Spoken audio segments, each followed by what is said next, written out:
right. Good evening, everyone. Thank you for coming to our family history workshop, Tracing Your African American Ancestors. I'm Shauna, a reference librarian from the main branch.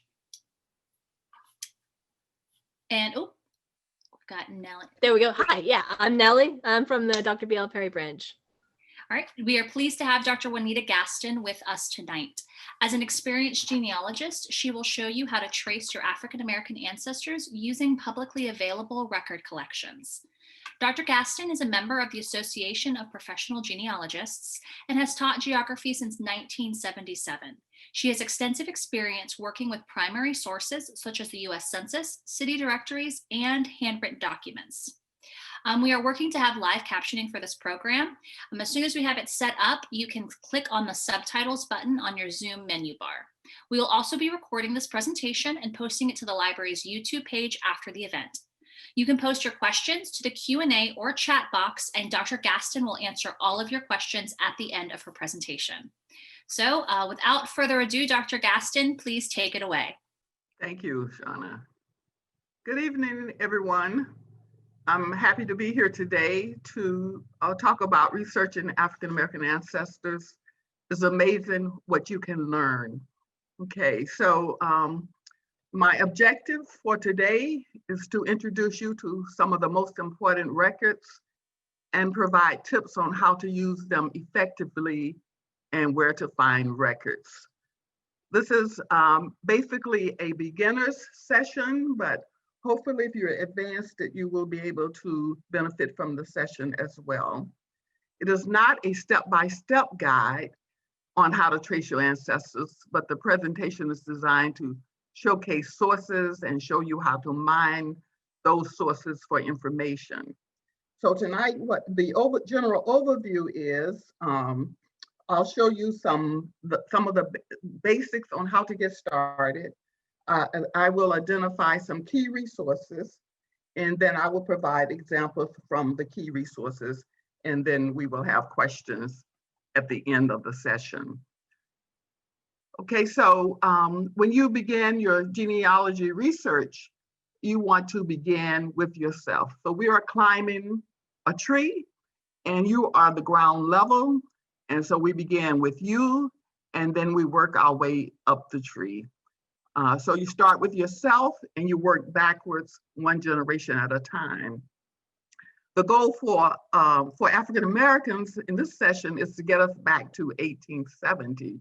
And 1870 is very important in terms of census records, in that it is the first time that Blacks who were enslaved were listed by name.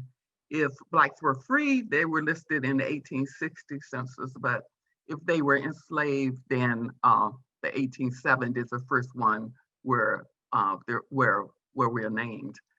All right, so we began with ourselves and move up with our parents and then our grandparents. Okay, one basic is don't skip a generation. It's tempting to jump onto Ancestry.com or FamilySearch.org and start researching for your grandmother, your grandfather. Don't do it. A good place to start in record research is with the most recent documents and work backwards.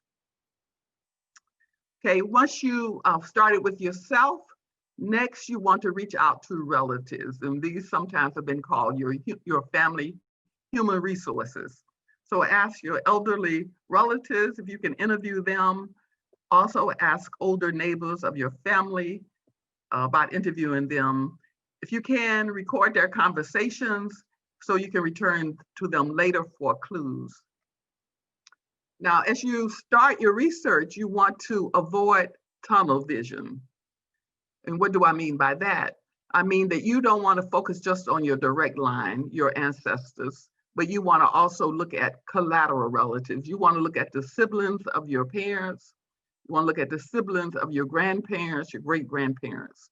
So you want to broaden your search to what we call your collateral lines, which are the other branches of your tree. You want to conduct vigorous research on the siblings within a family. Then you want to look at your friends, look at your ancestors' friends and neighbors So we think about their fan club. Elizabeth Shown Mills introduced that concept. And here we're dealing with friends, associates, and neighbors. And so we research them because they also help us uncover information about our ancestors.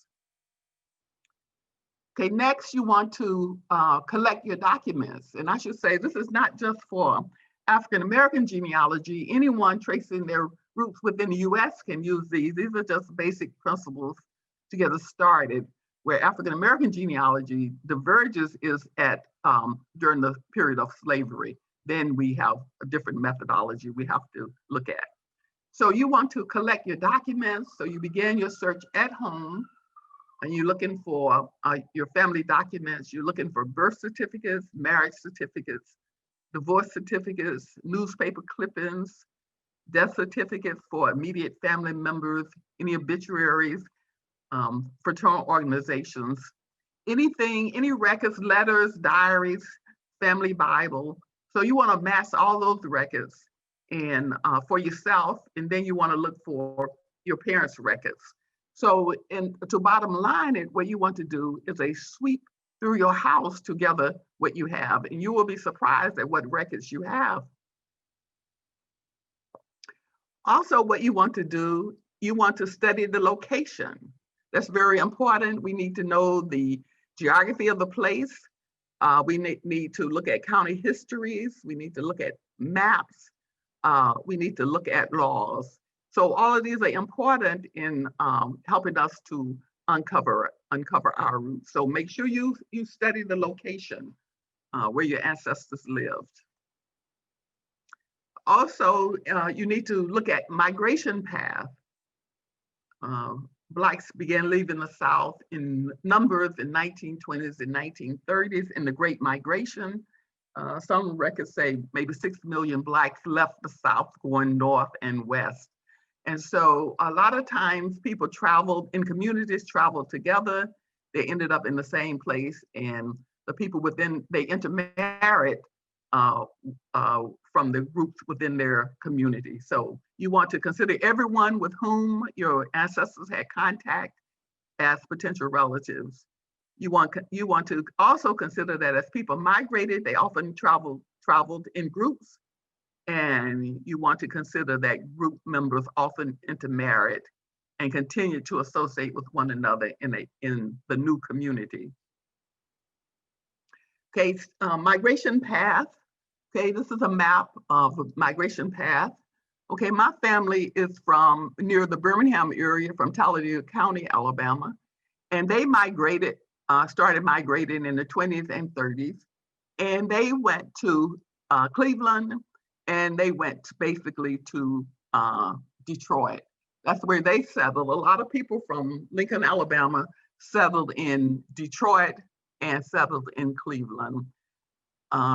Family members that left later in the 50s, 60s, a lot of them went to Dayton, went to Cincinnati and Dayton, but they followed this path. Hope you can see that. They followed it straight north. They were here in Talladega County, Alabama, near Birmingham, and they went north. If you have relatives in Florida, 9 times out of 10, they went up the coast and maybe ended in New Jersey or New York. If you have relatives from Louisiana, Little Rock, they may have gone to Wisconsin, or they went west to California. And Mississippi, a lot of Mississippians ended up in Chicago. Okay, so that is the migration path. And so when you're doing your research, you want to consider that because you can look for your relatives in those areas. Okay, so what are the key resources then that we want to look at? One is the oral history. For African Americans, oral history is very important. So we'll use the oral history as our starting point. Then we'll move to federal censuses, which were taken every 10 years since 1790 to 1940. The census is released every 72 years after the enumeration date. So the next census that we're looking forward to is the 1950 census, which will be released in 2022. We're also interested in state censuses, and I'll show you later what states had state censuses. We know that Florida had one. Next, we want to go to vital records. We're looking at birth records, marriage, divorce records, death records. Birth records, though, are a little more difficult to obtain if you're not a spouse or daughter, son, or have a legal right to access them. So they can be a little more difficult to obtain, but a lot of marriage, divorce, and death records are online, and depending on what state you're in, you may be able to find some birth records as well. Some other key resources: obituaries, non-population schedules, Social Security records, the Social Security Death Index, the Social Security application, which is referred to as the SS5 form, newspapers, city directories, voter rolls, tax rolls, deeds, land records, probate records, church records. These are just some of them. Now, we're not going to talk about all these tonight, but I just wanted to point out some of the key records that you would need to access to trace your family back to 1870. Okay, so let's take a look at the workhorse of genealogy, and that is census records. Census records are a great point for starting the research. They provide a wealth of information about a household and its individuals. They help you construct the whole family within a time and place. And African Americans are interested in those records created 19th and 20th century. Not just those records, but the key records 1870 forward. But I'll talk about at another time records 1866 Freedmen Bureau records. I'll talk about how to trace your enslaved family at another point and share other kinds of records that are available.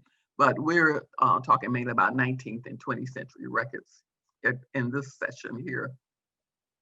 Due to time, we will briefly highlight the 1940, the 1930, 1910, 1900, 1880, 1870 population schedules.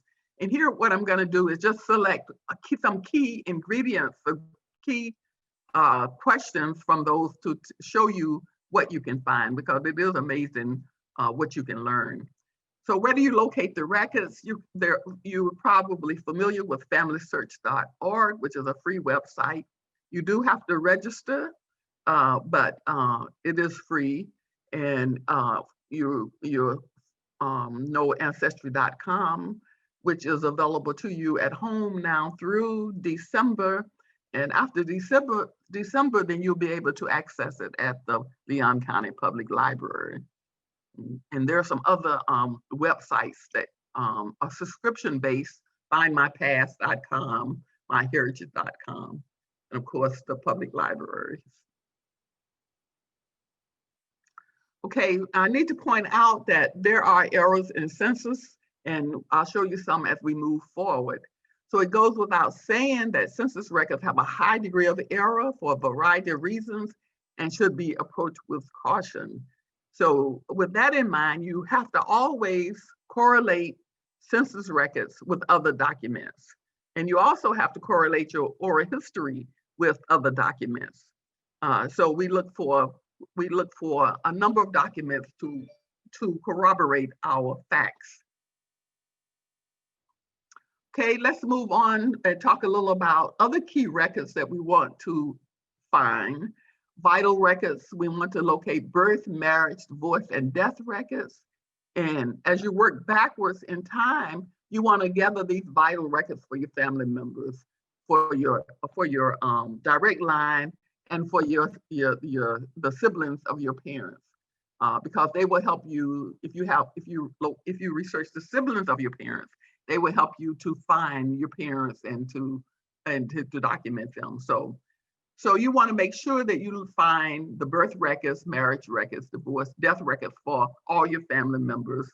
And these will help you to reconstruct the timelines of your relatives' lives and family relationships. And they will direct you to clues in the more distant past. Now, a word of caution to you is don't settle for the index versions of a record unless you can't legally access the original. And I'll show you some index records later on. The indexes often contain mistakes and may not include everything in the actual record. So you want to make sure you find, if at all possible, you want to find the actual record. And what is good about Florida is that the records are $5 each. The death records, and I think the marriage and other records are $5 each. But if you're ordering in Georgia or Alabama, you may pay $20, $25 per record. So if you have Florida ancestors, make sure you get all of those records. But also for the, if you have ancestors from other areas, you want to get the records as well. Okay, so now let's take a look at the records. And we're going to start with the 1940 census. And we're going to work backwards. We always start with the most recent record and work backwards. Whatever genealogy, whatever ethnic group you are researching, you start with the most recent and work backwards. Okay, so what about the 1940 census? It has a wealth of Great Depression prompted employment data.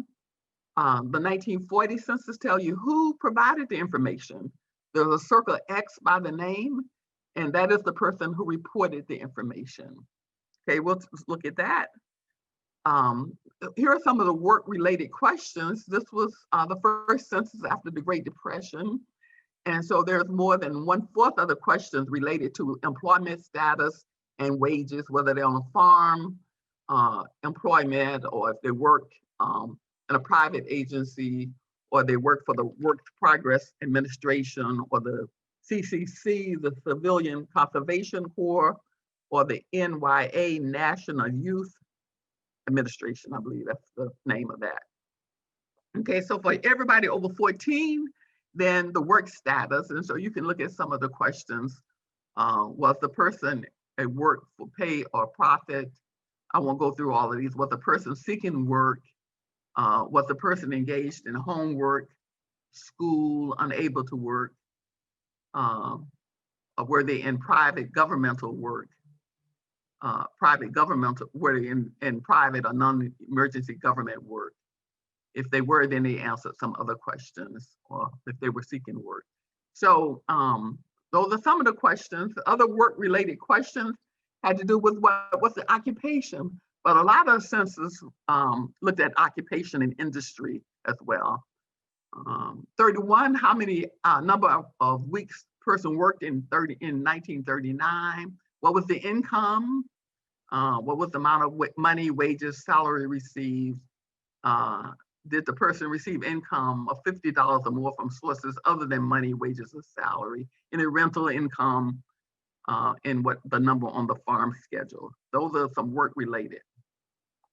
Now, also in the 1940 census, which is very interesting, is that it is a sample population included. A sample population is included, and the sample population consisted of the sample population consisted of 5% of the total population enumerated. And that amounted to about 2 persons on a census page. And I'll show you that in a moment. The people who were asked additional questions. Veterans, if you were a veteran, that was asked only of the sample population. If you were a veteran, then if you were a child of a veteran, is veteran father dead? What war, military service questions were asked? And some other questions from the supplementary sample had to do with, do you have a Social Security number? Because Social Security had recently been enacted by Roosevelt and then as a part of the New Deal. And then some other questions about were wages taken out and all. Okay. The 1940 census also had a question about internal migration. People were moving, seeking work, or they were moving because of social concerns, or they were moving because of environmental concerns. So So we had these push and pull factors. And so there was a question about internal migration on the 1940 census. So the question had to do with where did the person live on April 1st, 1935? Okay, 5 years ago, where did the person live? And so that has to do with migration. Also all the kind of information, which we're not going to go into, school attendance, education attainment, birthplace. Those are pretty standard. Okay, so here's the 1940 census. Okay, I'm going to enlarge it here so you can see it a little better. This is the 1940 census from Talladega County, Alabama. So this is census. I'm going to focus on my family here, and this is Eddie Embry. He is the head of the household, and his wife listed here is Annie, and the other person in the household is Leonard. Okay, so the household is owned, and the value of the property is about $600. Now I said earlier that we know who the informant was because there's a circle with the X, and so Eddie is the informant. In the first entry here, Sarah is the informant. And this one, it is Floyd is the informant. Down here, Lueda, this is my grandmother. We don't know who was the informant for her because there's no circle there. Okay, so we don't know if Eddie, her step great grandfather, reported, or who reported, or did the census enumerator just omit her, forget that? We don't know. But Eddie is the one who informed. And Eddie, let's see, what do I want to share about Eddie in this one? Mainly the informant. One thing I said that census lie or census have errors. Eddie's wife is not Annie, but Fanny. So the enumerator wrote Annie, okay? And so you have to, know your family members. Leonard Formby is the grandson. Well, he is not the grandson of Fanny. He is the great grandson. He is the great grandson of Fanny. Okay, Annie here, but her name is Fanny. He's the great grandson. He is Lueda's son. And here is Lueda down here.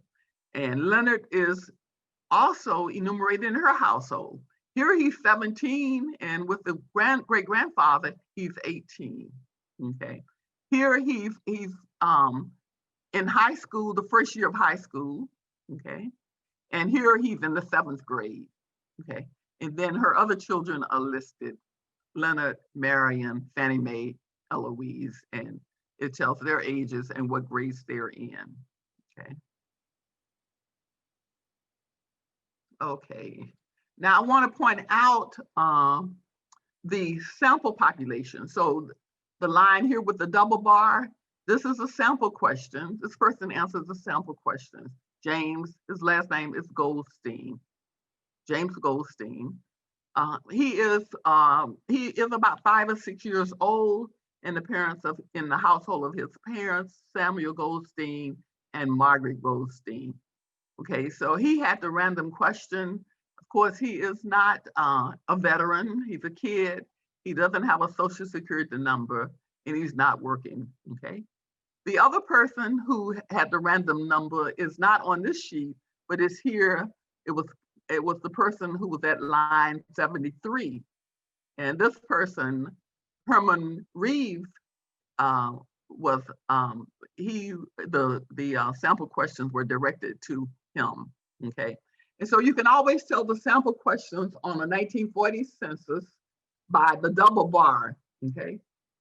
They are randomly, the persons that fall in that bar are the ones who get the supplementary questions.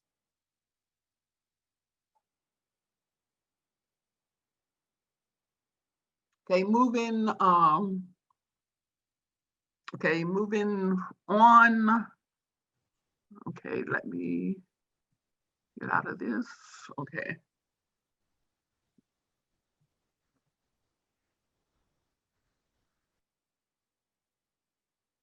Okay, so I want to talk about where the records would lead. Okay, so you saw in the 1940 census that Eddie owned a home. Well, the reality of it is that Eddie was not really the owner. He was the head of the household, but he didn't own the home. The home was belonged to Fanny, his wife, and it was a property that her brother gave her. He homesteaded it, and he gave it to his sister. But Eddie is listed as the owner. So you have to know, your oral history to verify and to corroborate the records. Luetta Embry, his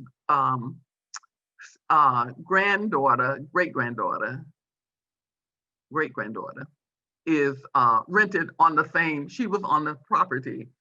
Okay, they had 100 and some acres, and so her cabin was on that property. So where did that lead? It leads to land records, it leads to tax records, and it leads to homestead records. So we can find much more information out about them from just who owned it. Then we go look for the deeds, and if you're lucky, you'll find a homestead application.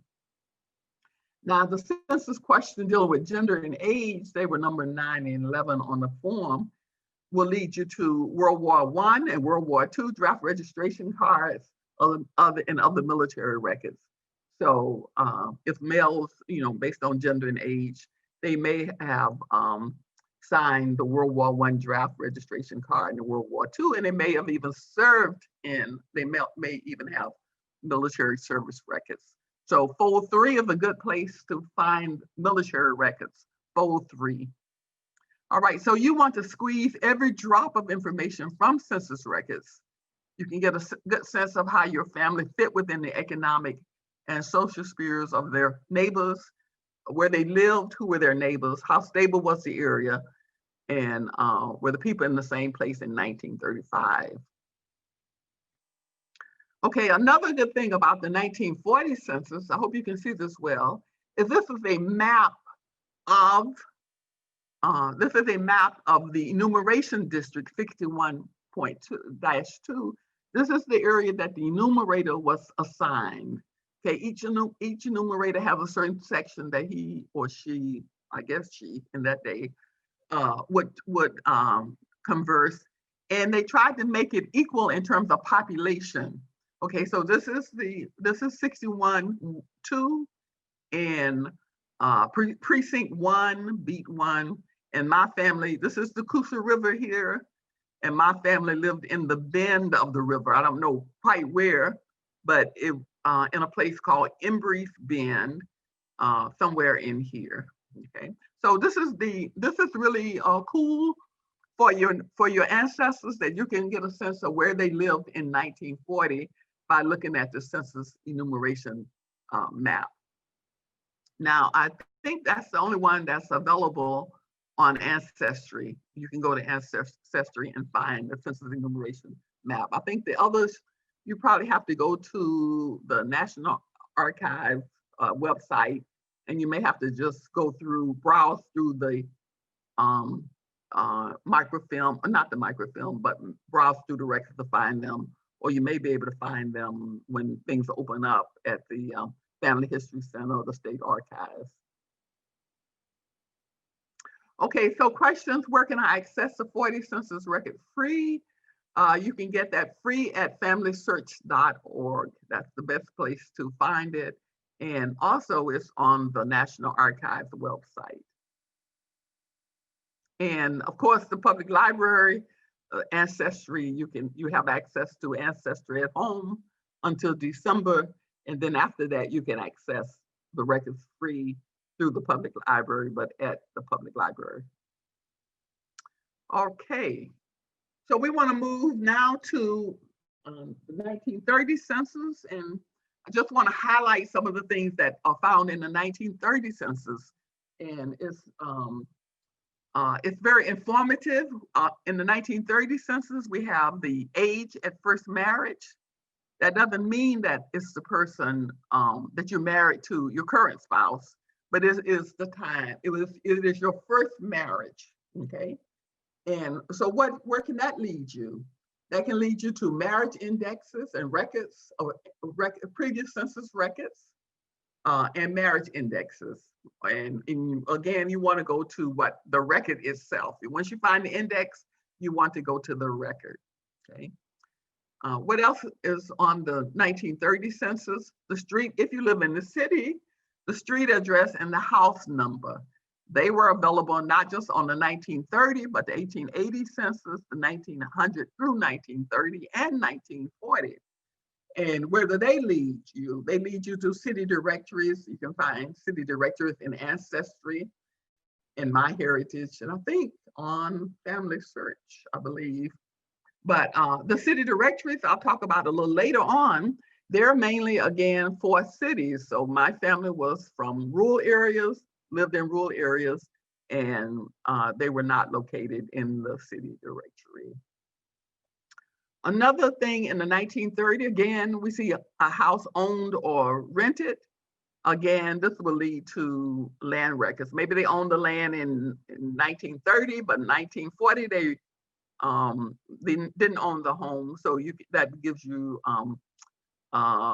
you can find out where, maybe what happened, why they no longer had the home in 1930. So owned home or rented is leads you to other records, land records, tax records, homestead records, as I mentioned earlier.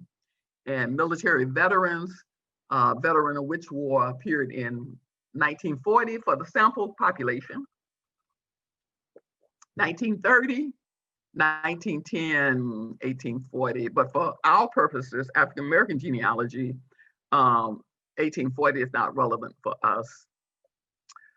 Where it leads, military records, pension records, and 1890 veteran schedule. I haven't used the veteran schedule, but it's available on Ancestry.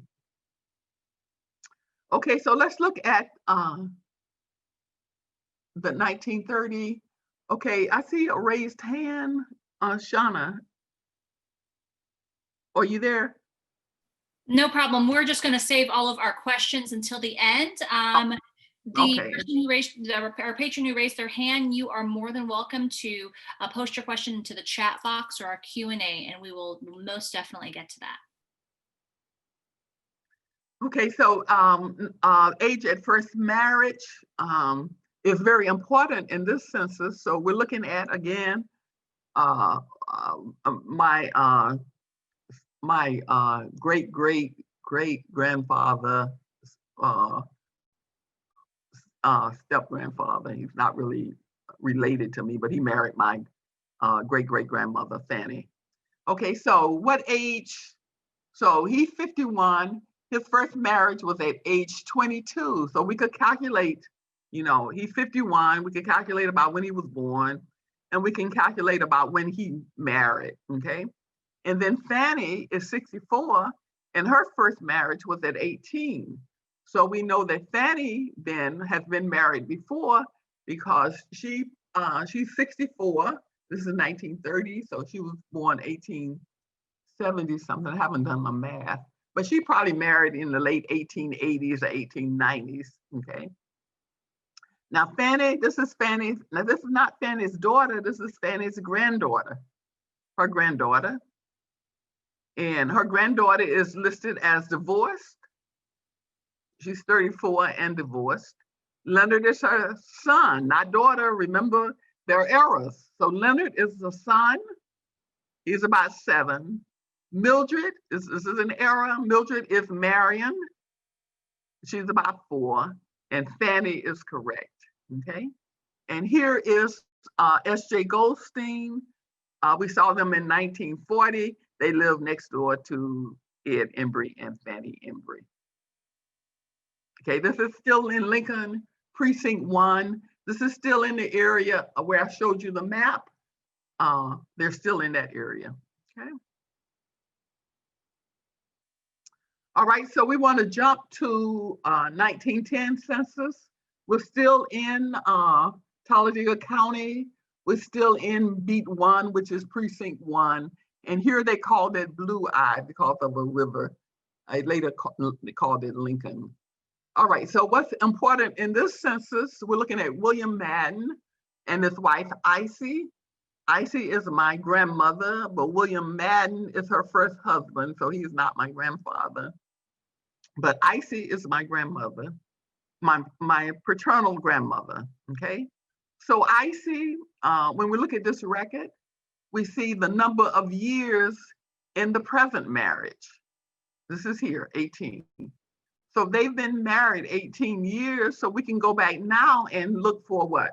A marriage record 18 years ago. We'll calculate how many, what year, and then we'll go search for the marriage records during that year, give or take 2 or 3 years. Okay. All right. Another question: mother of how many children? How many children did she have? And how many are now living? Okay, so Icy she's 39. She's had 11 children and 9 are living. Okay. And sometimes you can look at the birth, you can look at the ranges between the births, and you can figure out what year maybe a kid died. But looking at Icy, they're all 2 years, a 2-year difference, because I can't get a sense of when the 2 children died. But usually there's a space, but there's not a space. There's not a space there with her.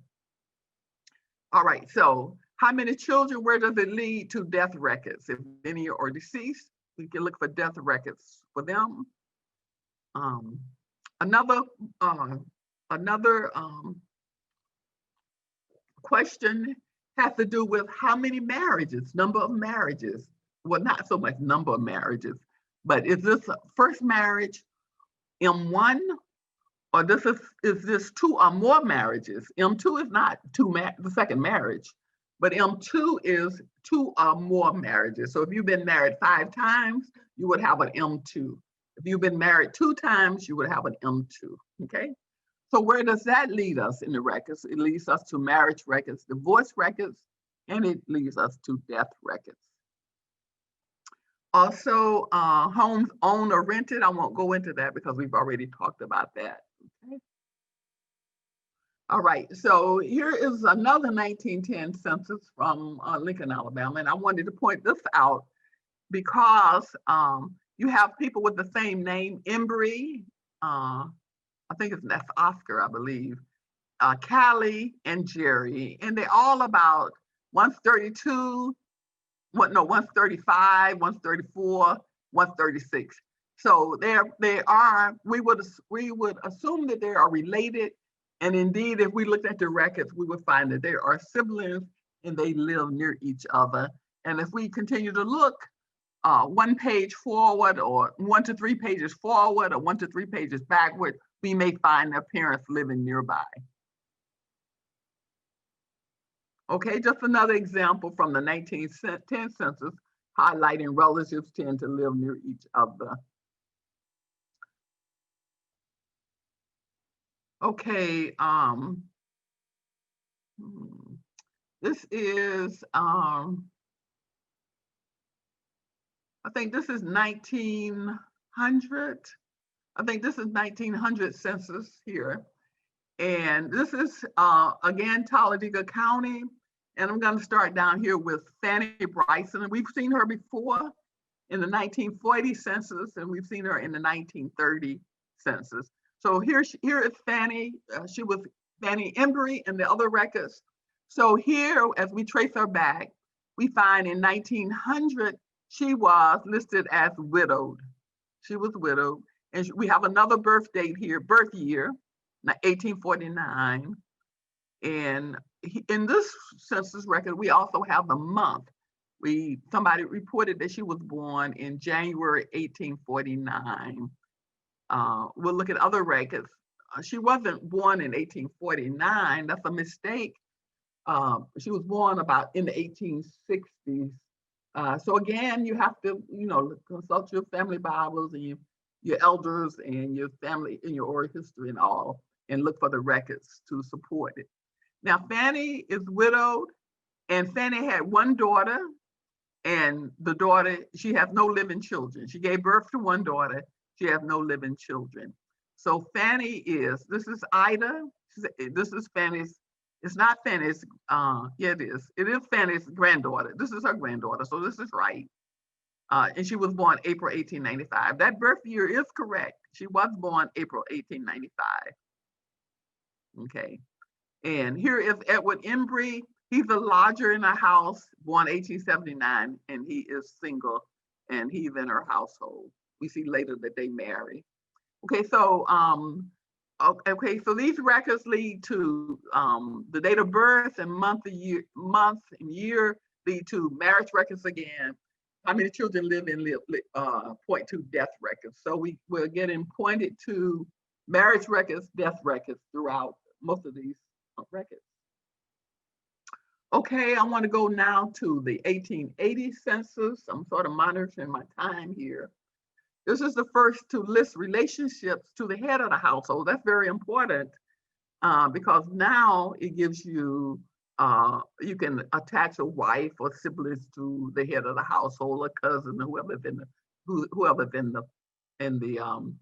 the household. Okay, so we have relationships. So I'll just move quickly here to Dallas County, Alabama, where we're looking at Lapsy Gardner. He's about 26. He is a farmer. And this is the first record where we'll see a relationship with him. There's Mary, who's his wife. There is, I believe her name is, okay, here it is down here. Anna, 5. Lily is 4. Lily is 4, his daughter. Annie is 2. And then there's 6-month-old Sammy, who was born in November, okay? And one great thing about this record is that there is Eliza. Eliza is 67, and she is listed as his mother. So that is a fantastic find there. So now, if she was born 67, she was 67 years old, so we subtract that from 1880, what do we get in 1820s? I'm not doing my math, but she was born in the 1820s, most likely. Okay, and what's interesting about Eliza is that she is a nurse. Is she a midwife? We don't know, but it says that she is a nurse. And there is another gardener down here who is a nurse, Charlotte. Charlotte is about the same age, and Charlotte is a nurse. Okay, and so there are other gardeners here, so they're probably related. Okay, or if not related, they may have belonged to the same person and just took the name Gardner. They may not have been related, but they you should research them as well, okay, because they may be your relative. All right, so that's Lapsy Gardner in Dallas County, Alabama, Selma, Alabama. We're gonna see him later in non-population schedules, and we're gonna see him in the 1870 census. Now, the 1870 census is really critical to African-American genealogy because, again, it is the first to enumerate formerly enslaved African-Americans at the federal level. Now, some states have a state census, like Alabama has an 1866 census where they name, where Blacks are named. But this is the first federal census where Blacks are enumerated, formerly enslaved Blacks are enumerated. And so this is very important. And where does it lead? Where does the name lead us? Again, to marriage records, to simpler records, census records. And in looking at the records, we also may find that someone in the neighborhood ends up being the spouse of a single person. So we can look up and down the census page, a few pages forward and backwards. And if we find the person was single, then we look at who lives next door to the person or lives nearby, and we might be able to find the wife, okay? Now, another thing in the 1870 census is that there was a question on constitutional relations. A person had to be over 21, and if this box over here was marked, that meant that they were eligible to vote. And so where does that lead us? That leads us to voter registration rolls of 1867 and 1868. Florida has a roll that you can access on the Florida Memory Project. You can access that voter registration roll. I think you can access Alabama's and other states at Ancestry.com. And you may be able to access the Florida voter registration roll at Ancestry as well.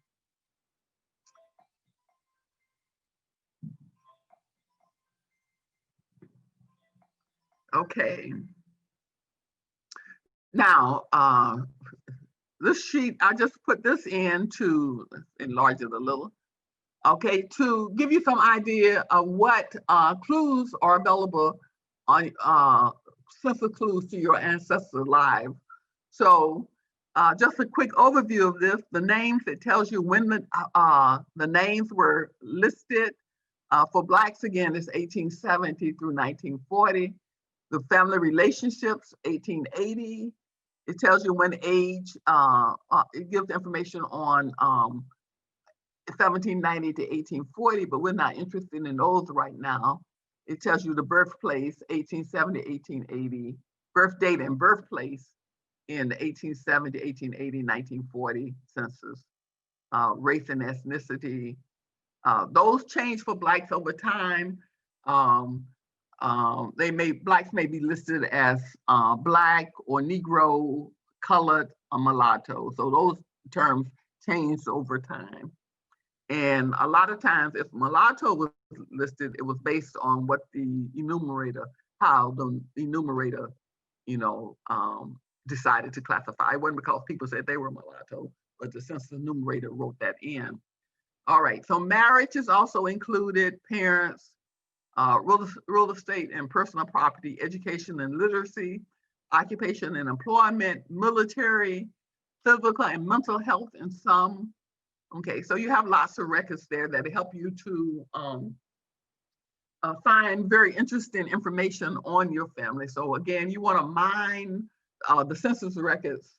You want to really mine them so that you can get all the information you can on your family. Okay. Okay, it looks like I have about 10 minutes. Okay, so I want to talk a little about state census records. I'm just going to mention this briefly. Usually they were done in odd years, and not all the states did those. You can find them in Family Search, Ancestry.com, MyHeritage.com, and other sites. So the state census records. Okay, here's one. This is Florida. Okay, let me enlarge it here. Okay, this is for Tallahassee. I want to go down here to Gracie Shakespeare. Gracie is a single woman. She's head of her household. She lives alone. And this is 1885. And she is a seamstress. It says she was born in Florida. Her father was born in South Carolina. Her mother was born in Georgia. So these, the birthplace, very important in terms of helping find Gracie's parents. I researched Gracie for a client, and we were able to take Gracie and follow her parents back into slavery, where we found the slaveholder, and we found that they were named in the wills, and they, given price, their value, and they were deeded to children and all of that, which is typical. But we were able to find Gracie and her family, and that's with the family knowing very little about Gracie and other members of the family. Now here we have a D in one of the marital status. We have a D, and that is divorce. Sometimes people weren't divorced; people just left, but here we have that this person is divorced. So you need to look for what? You need to look for the records. Okay, so I need to get out of this. Okay. Okay, the next slide. The census population records, non-population schedules, they really add flesh to the bones of your ancestors, and they provide information about communities in which they live. And I'm gonna speed up. This one is out of order. This is state census records. It's out of order, but it shows you Florida have 1945, 1935, 1895, no, 1885. They have, so 1885, 1935, 1945. I know Florida has. Alabama has 1866. I haven't seen the 1907. Georgia has. I haven't looked at Georgia's, so I don't know if they are you know, where they're located. Okay, so I want to go to the non-population schedules. There are several, but I want to focus on agriculture. I think you'll find this very interesting. Okay, agriculture. Most of our ancestors lived on farms, and so agricultural schedules offer rich details on a farmer's livelihood. And so what I want to do is jump immediately to that.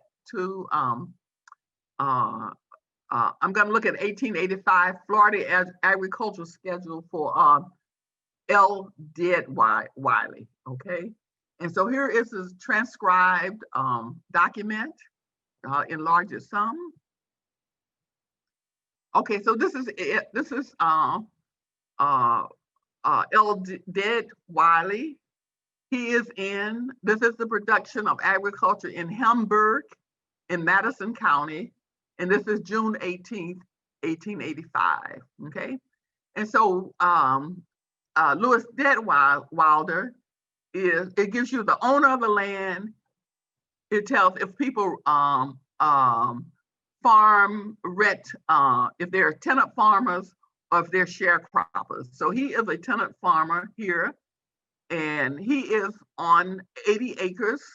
He tilled 80 acres, but he has access to another 120, which are unimproved. His farm value, buildings and land and fences and all worth $800. But we'll skip on over here to, well, no, I don't want to skip. I want to show you this. Okay. Okay, so he has his farm buildings are $800, farming implements 30, livestock 150, amount paid for wages for the farm labor, he paid $60, and he had 31 people who were working for him at some point. Weeks hired labor in 1884 up on this farm. Oh, I'm sorry, not 31. It was 31 weeks, not the number of people, but 31 weeks he hired people to work on his farm. Okay, and his estimated farm value is $1,000, and he has 2 mules. Okay, all right, so let me minimize this to get out of it and go to the next. Okay, minimize. Okay, here we go. Okay, so here's page 2. Lewis Detwilder had, he planted 30 acres of Indian corn, and he had 300 bushels, 4 acres of oats and 40 bushels. Fiber cotton, he had 6 bales of cotton, 15 acres of cotton, and he had 64 bales of, he produced 6 bales of cotton. Okay, let's go to the next record. Okay, the next record here. Okay, I need to minimize, I think. Okay, there we go. Okay, here we go. So Lewis Detwilder had 1 acre of sweet potatoes. He had 100 bushels. I don't know, that sounds like a lot. 100 bushels of sweet potatoes, and he had firewood, cords of wood, 50 cords worth $100. And so that's a profile of Detwilder in 1885. That's a snapshot of that family in 1885. Now here is Lapsy Gardner. We saw him earlier, right, in Dallas County, Alabama. And so I want to highlight Lapsy. He's in Burnsville precinct on the 7th day of June. He was enumerated. So Lapsy is, he is a sharecropper. He rents for shares of produce, and he's working 30 acres. His farm value is $55. and the value of his livestock 70, labor 30, and it's worth $450. Okay.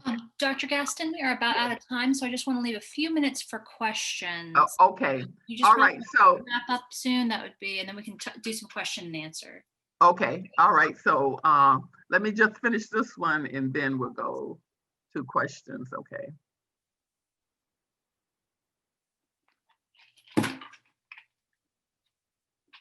Okay, so some other area but you'll be able to go back and look at it on YouTube, I think. Some other facts on Lapsy Gardner in terms of how many acres of cotton and sweet potatoes and oats and all that he raised on his farm. Okay, we won't be able to get to marriage, I don't think, but maybe for another time we'll do marriage. We'll start with we'll deal with vital records maybe next time. Okay. All right. So, I'm going to end there with the non-population schedule and open it up for questions, and we can another time do the marriages and other records. Okay. All right. Sounds fabulous. I'm going to turn our videos back on so Okay. our Yes. patrons can see us. Okay. And yes, we would love to have you back, Dr. Gaston, to do another Okay. talk, a follow-through talk. I think that's a fabulous idea, and I'm sure everyone here would love to kind of hear more. And I know that, you know, as time goes on, you know, how you do your record searching can change a little bit. So Mhm. I think that's definitely something that I would love for us to be able Okay. to have you back. Okay. So we have our one of our patrons asked the following question. Okay. And if for everyone else, if you guys have questions, you can still post them into the Q&A or chat box. So our question is the census clues available anywhere? On your slide 33, we believe you posted a great sheet that had census clues. And Yes. while you were talking, Nellie did a quick Google search for it, and we Yes. couldn't track it down anywhere, at least, you know, in our limited time. And I was wondering if you have, if that form, that sheet can be found anywhere. Yes, it is. It is Family Tree. What it was slide 33? 33, we believe, yes. Okay, I think that's from Family Tree magazine. Mm-hmm. Okay.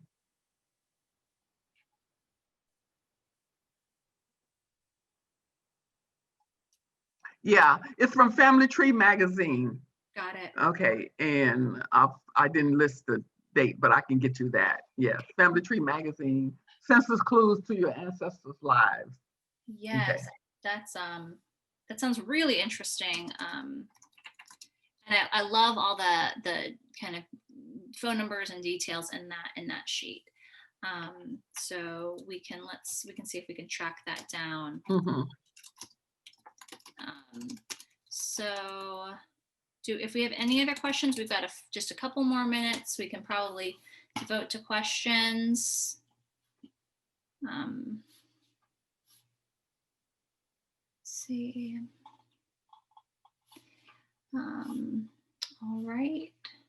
So, well, if you guys are still typing, that's fine. While you type, I'm gonna pass the torch to Nellie. She's actually gonna share some announcements about some upcoming programming this week at the library. Right. So, and yeah, like definitely keep on, if there are any questions you have for Dr. Gaston, keep on typing them in while I'm letting everyone know that first off, this presentation that we're just watching right now, the Dr. Gaston's presentation, will be posted on our YouTube page, which we're going to put that into the chat, but you can also just find it by searching for Leon County Library YouTube, and it'll get you there. We have a few upcoming events that we would like to share, but you can get to all of our events coming up for the next several months, and in more detail through the library calendar, through the Leon County Library website. And then if you go to upcoming events and library calendar, that's where you can find that information. There's going to be starting on, there's going to be a Dungeons and Dragon Fall Fest one-shot adventure teen event, and then also an adult event this Friday and Saturday. Friday is the one for teens. It's 6:30 to 8:30, and the one for adults is on Saturday morning, October 31st, from 11 a.m. to 1 p.m. It's a self-contained adventure. Just show up. You don't need to bring bring your dice. But you would also need to have a Discord account. The library will provide character descriptions, basic rules, and action sheets, and they'll have a dice roller. For that, you'd need to go to Eventbrite to get tickets and register for that. And that one is limited. There's going to be a kind of a spooky trivia night on the 30th. So that's on Friday. We're going to have questions about scary movies, spine-chilling books, mysterious traditions, and this is a chance that you have to actually win some prizes. And there's going to be an encore presentation from the virtual storytelling event Talk Dat Talk also on Halloween on Saturday at 3 p.m. Join Essential Theatrical Associates for an afternoon of magic, music, and mayhem as they celebrate the art of African American storytelling. After the storytelling event, ETA will host an actors panel where they will answer audience questions and discuss creating the play. And we've also got coming up next week. This year we're going to do an event for National Novel Writing Month. We're changing it up for National Novel Writing Month, or NaNoWriMo. Each Monday at 6:30 p.m. we will be hosting an author workshop, followed by meetups in Zoom, breakout rooms to edit and discuss your self-created work and read aloud and do some draft reading aloud. For that, you do need to register in advance. And you only need to register once to be able to go to all the workshops, which are going to be on every Monday in November. And you'll automatically receive the Zoom link for all meetings after the registration. And that's some of the things that we have coming up next week. Awesome. Thank you so much, Nellie. So I did, while you were talking, did have a few questions pop up. In addition, we had one of our patrons, Randall, posted a Find Your Ancestors from the Second Census Records PDF that does have some of those census clues. I'm scrolling. I haven't found it yet, but it is a longer document. And so thank you so much for posting that link. We've also posted the links for the registration, and then we do have a question for the various events. We do have a couple questions. Dr. Gaston, one of our patrons asked what the best way, if they want to contact you for genealogy work, what the best way to contact you would be. They can contact me through my email, jgaston100@comcast.net. jgaston100@comcast.net. Okay. All right. And then we did have a question. Will there be a part 2? Yes. Yes. I think so. Yes. Dr. Gaston she's got such a wealth of knowledge to share. And, I think it would be a great opportunity for us to learn more from her. So yeah, as soon as this webinar is done, we'll Dr. Gaston and we will work with her to see about scheduling a next event, and then that will also be posted to our website, calendar, social media pages when that happens. Great. So I think that's really all the time that we have for now. Okay, well, I'm glad that I want to thank everybody for tuning in today, and I hope that I was able to answer some questions for them to provide some information that will help them further their research, help them along in their research. Yes, I agree, Phyllis. Definitely. We 100% want to bring Dr. Gaston back, and it's nice to know that y'all feel the same way that we do. We did have one question. This will be our last question. Are there any plans to discuss the Freedmen's Bureau records? We can. We can. Okay. Excellent. Excellent. All right. Well, I really appreciate y'all for coming, and thank you, Dr. Gaston, for putting this Thank whole you. thing together. I know it was definitely is a lot of work, and I really appreciate you letting us kind of mine your experience and expertise and share that with all of us. My So pleasure. I'm gonna say good night to everyone. Again, thank you so much for attending, and I hope to see you all at future library events. Thank you. Good night. Good night.